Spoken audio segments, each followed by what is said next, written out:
after we were married, we're not knowing what to do, and we're waiting for Richard to become inducted into the service. My Uncle Harold said you could go to Jacob.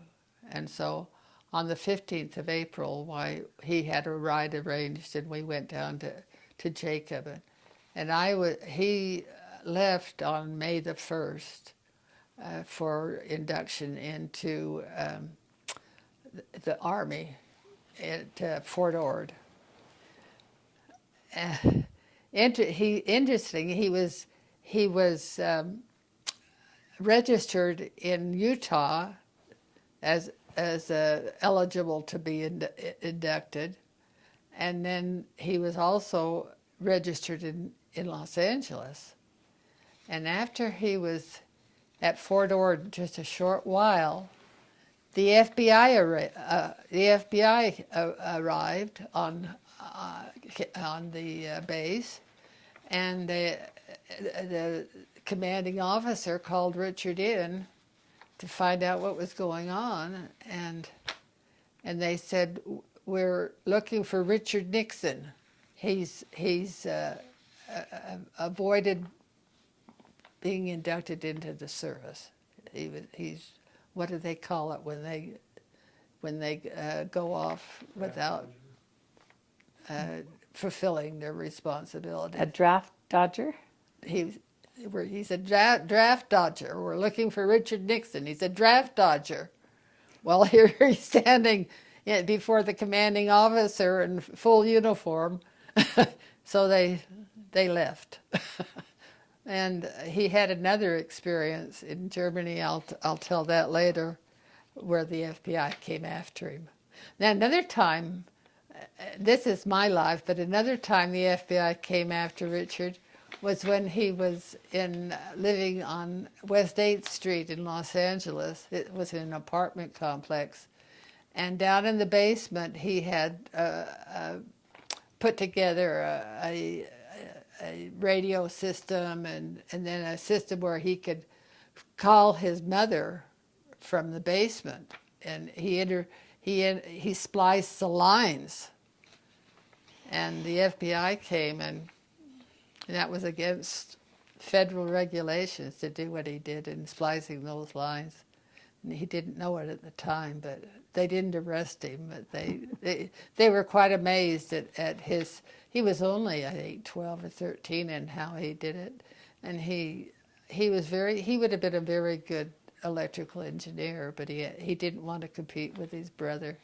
But that's a long story too.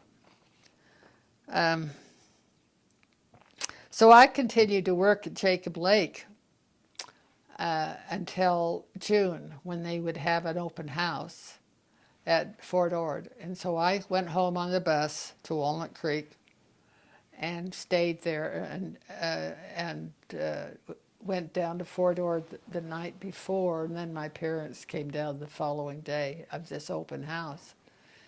And my father came on base, and he was looking for Richard Nixon, and he stopped a soldier on the tarmac, and he said, "I'm looking for Richard Nixon."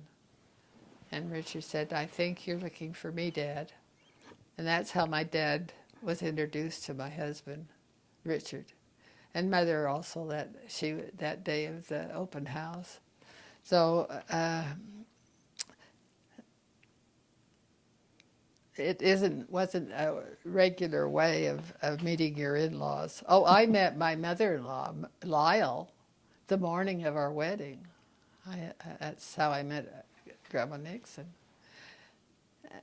And while I'll tell this later. You hadn't met her before? I had never met her before. And she came in and was staying with Uncle Harold. Uncle Harold and Aunt Nina were wonderful. Uncle Harold and Aunt Nina were almost second parents to Richard. They were very good, and he loved them dearly. And they were so good to him.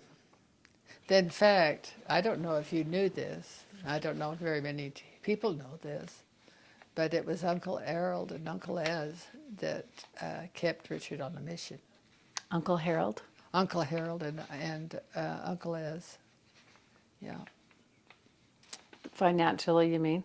Supported him? They paid for his mission. And I don't know if they paid for Reed's or not. I'm not sure. Reed was married at the time, so I'm not sure of that. And Joyce isn't around for me to ask her all these questions. But I worked on as a waitress at Jacob Lake up until June 15th. Then, while the rest of his induction and his not induction but his training before he went to Germany, he would hitchhike home on weekends to Walnut Creek, which was about this from Fort Ord, which was probably almost 7,500 miles. And he would, in those days, you could hitchhike and not, it was safe. And particularly, people were prone to pick up young men in uniform to help them. So he never had any trouble getting rides back and forth to Monterey.